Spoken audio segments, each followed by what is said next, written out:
Welcome to today's academic debate. Our topic is the system of value SOV, a proposed universal currency tied to real production. To my left is Professor V representing the SOV, and to my right is Dr. Chen representing Chicago School Economics. Dr. Chen, please Professor begin. V, the Chicago School begins with a simple premise. Markets are efficient when left alone. Prices reflect all available information. Money is neutral in the long run. Your SOV system imposes a rigid rule on money creation. Why interfere with a system that already works when markets are allowed to function freely? Because markets can only be efficient if the unit of account is stable and honest. When money is created through debt, speculation, or political discretion, prices no longer reflect real scarcity. They reflect financial distortions. SOV doesn't interfere with markets. It removes the distortions that prevent markets from functioning efficiently. Milton Friedman demonstrated that money is neutral in the long run. Output is determined by technology and resources, not by the money supply. So why redesign the monetary system? Just keep inflation low and predictable. Because the long-run neutrality assumption breaks down in the real world. Monetary distortions accumulate. Asset bubbles form. Debt grows faster than production. Exchange rates distort trade. These aren't short-run anomalies. They shape decades of economic outcomes. SOV eliminates the root cause by tying money to real production. The quantity theory of money tells us that stable money growth leads to stable prices. Central banks already target inflation.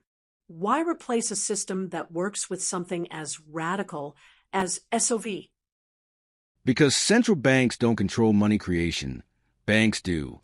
Most money is created through lending, not through central bank policy. The money supply expands with credit booms and contracts with credit busts. That's why inflation targeting fails in practice. SOV ties money creation to real output, not to credit cycles. It's a quantity theory of money made real. Chicago economists argue that people form rational expectations. They anticipate policy changes. They adjust behavior. If you impose a rigid monetary rule, like SOV, won't people simply adapt around it? Black markets, alternative currencies, financial engineering, they'll find ways to circumvent the system. People adapt around discretion, not around physics. You can arbitrage interest rates, regulations, and tax codes, but you can't arbitrage the physical production of food, energy, and raw materials. SOV is not a policy. It's a measurement system. You can't work around a scale or a thermometer. You can only work within reality. Chicago School Finance emphasizes the importance of capital markets. Investors allocate resources efficiently, but they need liquidity. They need credit. They need flexible money. If money creation is tied to primary goods, how do you support deep, liquid financial markets? By grounding them in real savings. Under SOV, investment is funded by the multi-year reservoir, real store value, not by leverage credit. Capital markets still exist. They still allocate resources. But they do so without bubbles, without leverage-driven crashes, and without systemic risk. Liquidity comes from real production, not from debt. The Chicago School advocates minimal government. Your system uses a global institution to manage the reservoir and issue currency. Isn't that a massive expansion of government power? No, the institution has less power than a central bank. It cannot print money. It cannot set interest rates. It cannot conduct open market operations. It cannot favor nations. It simply enforces a rule. Money in equals value in, money out equals value out. It's not a planner. It's a referee.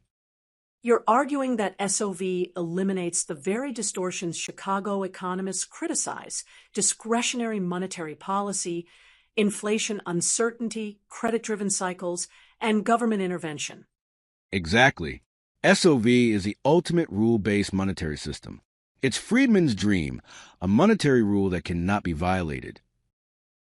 I approached this debate assuming SOV was anti-market. but I see now that it actually restores the conditions for true market efficiency. Prices reflect real scarcity. Investment reflects real savings. Money supply reflects real output. And the government cannot manipulate the currency. This is the purest rule-based system I've ever seen. That's the goal, not to replace markets, but to give them a foundation that isn't distorted by arbitrary money creation. Then I'm convinced. SOV isn't anti-Chicago. It's the logical endpoint of Chicago school principles. I'm switching sides. Well, that's wild. A Chicago school economist genuinely persuaded by the logic of SOV. Thank you both for an extraordinary debate. And big thanks to our audience. I strongly recommend that you watch Part 1 and especially Part 2 of the Universal Currency videos to learn more about the SOV. See you in the next debate.